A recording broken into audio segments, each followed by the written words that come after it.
Bienvenidos, una vez más, a Santo del Día. Hoy es 22 de julio, y la Iglesia Universal nos invita a recorrer las vidas de 10 almas que, cada una a su manera, ardieron por amor a Cristo. Abrimos esta jornada con una de las figuras más entrañables de todo el Evangelio, Santa María Magdalena, cuya fiesta celebramos precisamente hoy. Su historia comienza con una liberación. Jesús la sanó de 7 demonios, arrancándola de una oscuridad que la ataba por dentro. Agradecida hasta la médula, María se convirtió en discípula itinerante del Señor, sosteniendo con sus propios bienes el ministerio de Jesús y de los 12, en una época en la que ninguna mujer ocupaba ese lugar. Su amor se probó de verdad en el Calvario. Cuando casi todos los apóstoles huyeron aterrorizados, ella permaneció de pie junto a la cruz, sosteniendo con su presencia a la Virgen María. Y fue ella quien, la madrugada de la resurrección, encontró el sepulcro vacío, lloró desconsolada, y escuchó su propio nombre en labios del resucitado, María. Por eso la Iglesia la llama apóstola de los apóstoles, la primera en anunciar que Cristo había vencido a la muerte.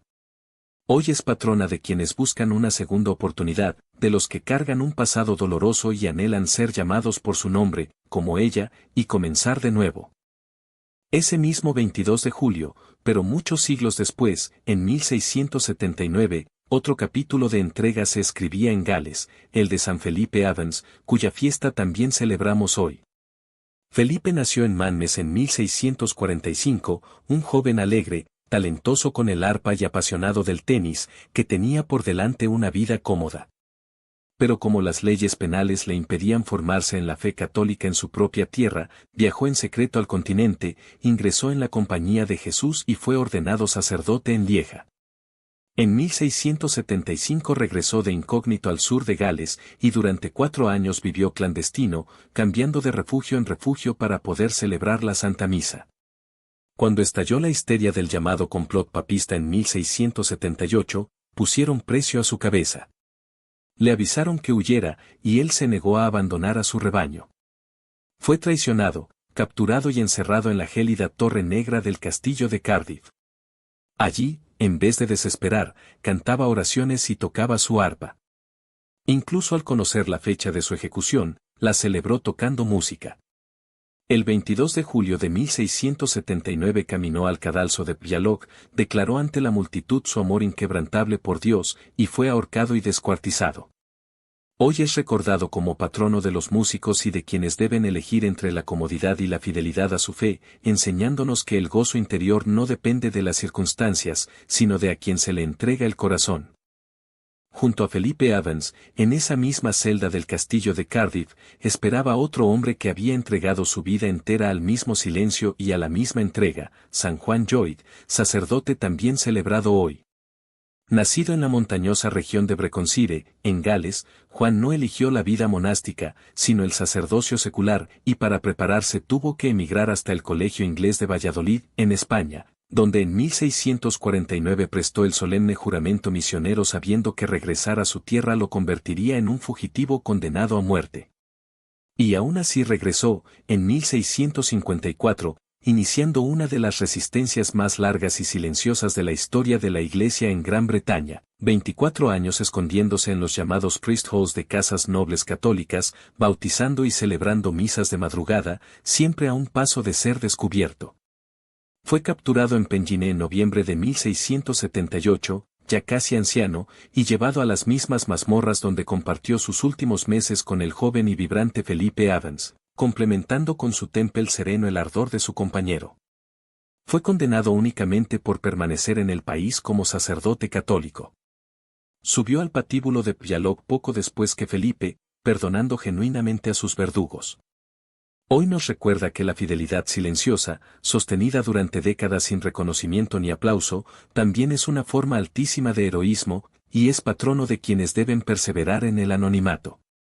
De Gales viajamos hasta la China rural, a un villorrio humilde llamado Majiaswang, en la provincia de Hebei, donde nació en 1886 Santa Ana Wang, también celebrada en este día. Quedó huérfana de madre a los 5 años, pero encontró en la catequista Lucía Wang una guía que forjó en ella una madurez espiritual asombrosa. A los 11 años, su familia intentó concertarle un matrimonio tradicional, Y Ana, con una firmeza que sorprendió a todos, declaró su deseo de consagrar su corazón y su cuerpo a Jesucristo en virginidad perpetua, soportando por ello duras represalias de los suyos.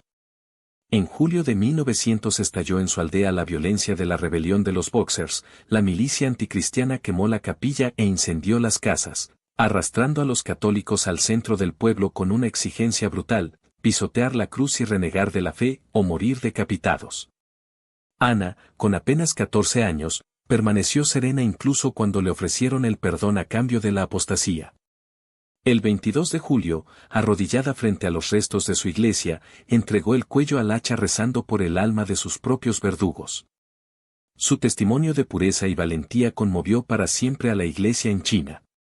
Hoy es patrona de los jóvenes que defienden su fe frente a la presión familiar o social, y nos enseña que la verdadera libertad está en no negociar aquello que se ha entregado a Dios. De una manera muy distinta, otra mujer vivió su entrega en el México del siglo XX, Manuela de Jesús, conocida cariñosamente como Manuelita, cuya memoria también honramos hoy. Nació en 1904, la quinta de 8 hermanos en una familia acomodada y profundamente religiosa. A los 20 años, la lectura de la historia de un alma de Santa Teresita de Lisieux transformó su destino, y en un congreso eucarístico nacional sintió la mirada viva de Cristo en la hostia atrayéndola de forma irresistible. Pero seguir esa vocación en plena guerra cristera, cuando los conventos eran destruidos a diario, significaba convertirse en fugitiva. Con enorme sacrificio se exilió a Estados Unidos, entrando en 1929 al Carmelo de las Clarisas en Los Ángeles, donde tomó el nombre de María Inés Teresa del Santísimo Sacramento. En 1930 tuvo una visión mística de Nuestra Señora de Guadalupe, que le prometió grandes gracias apostólicas.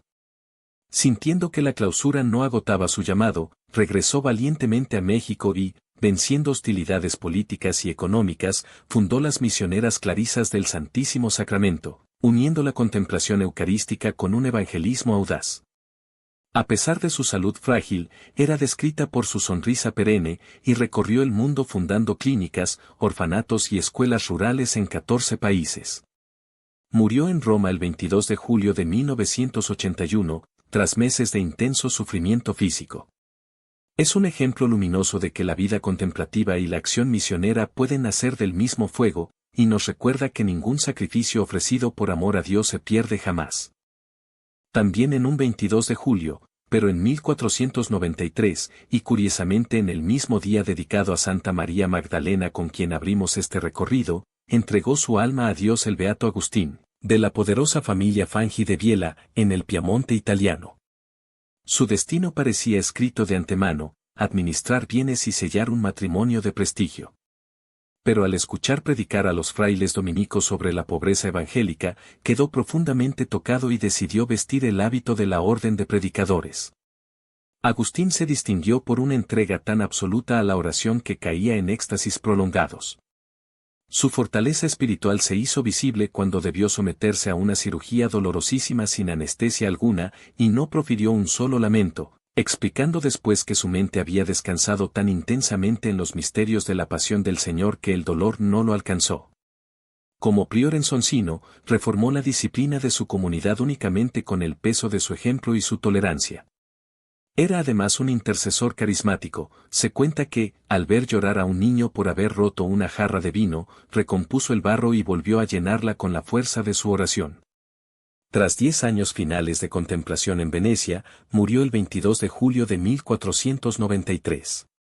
Décadas después, unos trabajadores que reparaban el convento hallaron su ataúd flotando intacto sobre las aguas, con su cuerpo maravillosamente incorrupto. Hoy es recordado como patrono de quienes sufren enfermedades dolorosas y de quienes buscan que su oración cotidiana tenga poder transformador, mostrándonos que la unión profunda con Cristo puede vencer hasta el dolor más extremo. También un 22 de julio, pero del año 668, moría en Francia San Vandregísilo, cuya historia comienza en una cuna muy distinta a la de los santos anteriores. Nacido cerca de la antigua fortaleza de Verdún hacia el año 600, alcanzó el prestigioso cargo de comes palatii, conde del palacio, en la corte del rey Franco Dagoberto y, rodeado de todo el lujo que aquella época convulsa podía ofrecer. Pero en el año 628, Sintió que la gloria pasajera de la corte no bastaba, y junto a su esposa tomó una decisión poco común para la nobleza de entonces, separarse en paz para consagrarse ambos a Dios. Ella ingresó a un convento, y Vandregísilo partió con las manos vacías hacia la abadía suiza de Romainmôtier. Después de una década de vida comunitaria, buscó el silencio absoluto como ermitaño en la región del Jura, y más tarde peregrinó hasta Bobbio, en Italia, cuna del monaquismo de San Columbano. Ya ordenado sacerdote en Rouen, fundó en el año 649, en el valle de Fontenelle, la gran abadía que hoy lleva su nombre, levantando capilla, biblioteca y escuela, transformando aquella región de Normandía en un verdadero centro del saber cristiano medieval. Gobernó a sus monjes como un padre justo hasta morir de anciano, venerado por todos, el 22 de julio del año 668. Hoy es patrono de quienes sienten el llamado a dejarlo todo en la madurez de la vida, y nos enseña que nunca es tarde para responder a Dios con radicalidad. De una manera muy distinta, otro noble decidió renunciar a todo antes incluso de heredarlo, San Meneleo, nacido en el valle feudal de Anjou, en la localidad de Présigné, celebrado también en este día. Su vida estaba trazada desde la cuna, heredar feudos, mandar sobre vasallos y sellar el poder de su linaje con un matrimonio conveniente. Pero desde joven sintió un profundo desprecio por el militarismo y la vanidad palaciega.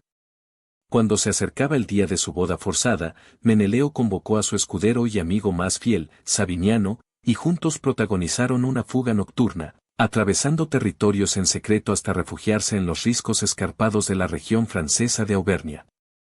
Allí abandonó definitivamente la espada y se presentó a las puertas del monasterio de San Chafre, mendigando ser admitido.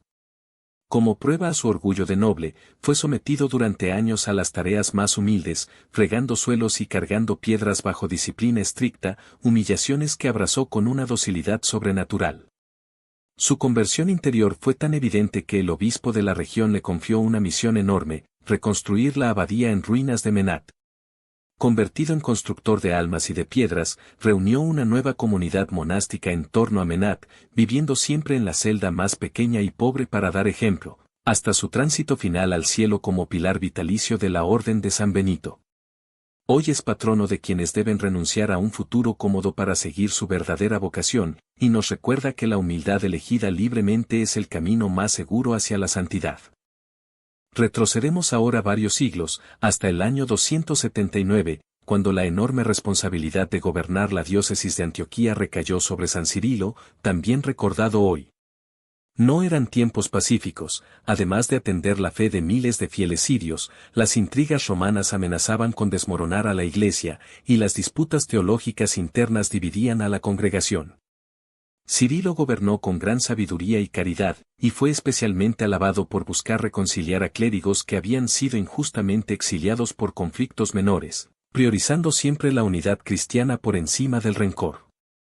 Pero en el año 303, el emperador Diocleciano firmó su segundo edicto de persecución, dirigido a destruir la cadena de mando de la Iglesia, ordenando el arresto de obispos y diáconos. Como figura visible de Antioquía, la captura de Cirilo fue inmediata. Su negativa firme a adorar estatuas paganas y a sacrificar a Júpiter enfureció al magistrado romano, que, para no crear un foco de martirio local, prefirió humillarlo despojándolo de su mitra y condenándolo al destierro. Fue encadenado como un esclavo común y forzado a marchar hasta los durísimos campos mineros de Panonia, en la actual Hungría. Privado de pan y consumido por el hambre y el agotamiento, murió en las minas en total ignominia ante los hombres, pero sellando en oro su triunfo ante Dios. Hoy es patrono de los obispos perseguidos y de quienes trabajan por la unidad de la Iglesia en medio de la división, enseñándonos que la fidelidad silenciosa hasta el final tiene un valor que ningún poder humano puede borrar. Cerramos este recorrido con la historia asombrosa de San José de Palestina, cuya vida quedó registrada con detalle por el obispo San Epifanio, y que también celebramos hoy. José pertenecía a la élite teológica judía de la Galilea romana del siglo IV, sirviendo como brillante asistente de uno de los grandes patriarcas del Sanedrín en Tiberíades, rodeado de todo el prestigio intelectual de su pueblo. Pero un secreto revelado en el lecho de muerte de aquel patriarca cambió su vida para siempre. José fue testigo de cómo el anciano líder, en absoluto secreto, pidió a un médico judeocristiano que lo bautizara antes de morir. Conmovido por el gesto de aquel maestro que había pasado su vida refutando los evangelios, José se sumergió en los textos prohibidos del Sanedrín y encontró traducciones hebreas guardadas bajo llave de los evangelios de Mateo y Juan. Esa lectura encendió en él una fe ardiente en el Mesías, y pronto los rumores llegaron a sus pares enfurecidos. Descubierto en un viaje por Cilicia mientras transportaba los evangelios, fue atacado violentamente, azotado en la sinagoga y arrojado desde un puente a las aguas heladas del río Sidno. Pero la corriente lo salvó, y emergió decidido a recibir el bautismo cristiano. Su fama llegó hasta Roma, y el propio Constantino lo nombró comes, conde del imperio, dándole recursos para construir las primeras iglesias cristianas en Nazaret, Cafarnaún y Tiberíades. Hoy es patrono de quienes buscan la verdad aunque eso implique perderlo todo, y de los conversos que pagan un precio alto por seguir a Cristo. Y así cerramos este recorrido por los 10 testigos de fe del 22 de julio. Si esta jornada de historias tocó tu corazón, suscríbete a Santo del Día para no perderte ninguna. Cuéntanos en los comentarios por quién te gustaría pedir hoy la intercesión de alguno de estos santos, alguien a quien amas y que necesita esa gracia. Y comparte este video con esa persona que sientes que este mensaje puede tocarle hoy. Cada vez que compartimos así, estamos haciendo, de verdad, un pequeño gesto de evangelización. Recuerda que la oración completa a cada uno de estos santos la encuentras en la descripción de este video.